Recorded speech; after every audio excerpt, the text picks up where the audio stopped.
ഇന്ന് നല്ല round rice ഉണ്ട്.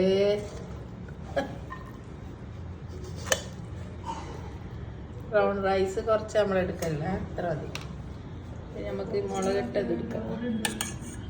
മുളകിട്ടത് അയില മുളകിട്ടത് അതിൻ്റെ തലയും കൂടിയിട്ട് എടുക്കാം. പിന്നെ നമ്മളെ ബീട്രൂട്ട്, പിന്നെ ഇപ്പം ബീട്രൂട്ട് വറവായിരിക്കും. ഇവിടെ എല്ലാവർക്കും ഭയങ്കര ഇഷ്ടമാണ് ബീട്രൂട്ട് വറവ്.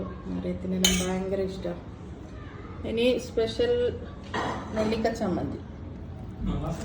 അയ്യോ അടിപൊളിയാണ്. ചെറിയൊരു കയ്പുണ്ടാവും, സാരമില്ല, നെല്ലിക്കല്ല. പിന്നെ ഇത് ചുരങ്ങ മോര് കറി. ചുരങ്ങയിൽ കുറച്ച് മോര് വെച്ചിട്ട് തേങ്ങയിൽ അരച്ച് വെച്ചത് അത് നമുക്ക് നടുക്ക് വയ്ക്കാം. ചുവന്ന മുളകിലിട്ട് ചട്ടി അരച്ച് ചുരങ്ങക്കറിയുണ്ട്. പിന്നെ കുറേ വെറൈറ്റീസ് ഓഫ് പൊരിച്ച്, ഇത് കല്ലുമ്മക്കായി അടിച്ച്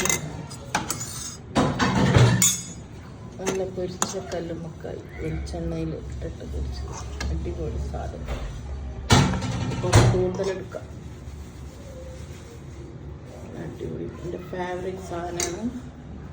പിന്നെ അതുപോലെ തന്നെ നല്ല കുറച്ച് ഫ്രിഡ്ജിലുണ്ടെങ്കിലും ഇത് മഷ്റൂം ഫ്രൈ ചെയ്ത്, മഷ്റൂം ഫ്രൈ അടിപൊളിയാണ്, അത് കുറച്ചെടുക്കാം. പിന്നെ അയില പൊരിച്ചതിന് ശേഷം വാലെടുക്കാം. പിന്നെ ഇത് കല്ലുമ്മക്കായി പൊരിച്ച് തന്നെയാണ്, അപ്പോൾ അത് വേണ്ട, നമ്മുടെ അടുത്തില്ല. ഇത് കൊഞ്ചിൻ്റെ തല വെച്ചത്, കൊഞ്ചിന് ഇങ്ങനെ ബിരിയാണി വെക്കുമ്പോൾ തലയുടെ എടുത്ത് വെച്ചതാണ്.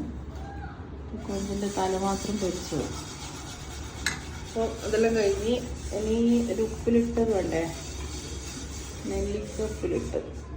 ഇന്നലെ ഇട്ടത് ശരിക്കായിട്ടില്ല, ഇത് കറിയൊക്കെ ഉണ്ടാക്കല. ഇത്രയാണ് നമ്മളെ ലഞ്ച്. പിന്നെ മുട്ടമാല ഉണ്ട്. മുട്ടമാല ഇടുന്നില്ല, ലാസ്റ്റ് ചോറ് തിന്ന് എനിക്ക് നമുക്ക് മസാല എടുക്കാം. നോക്കി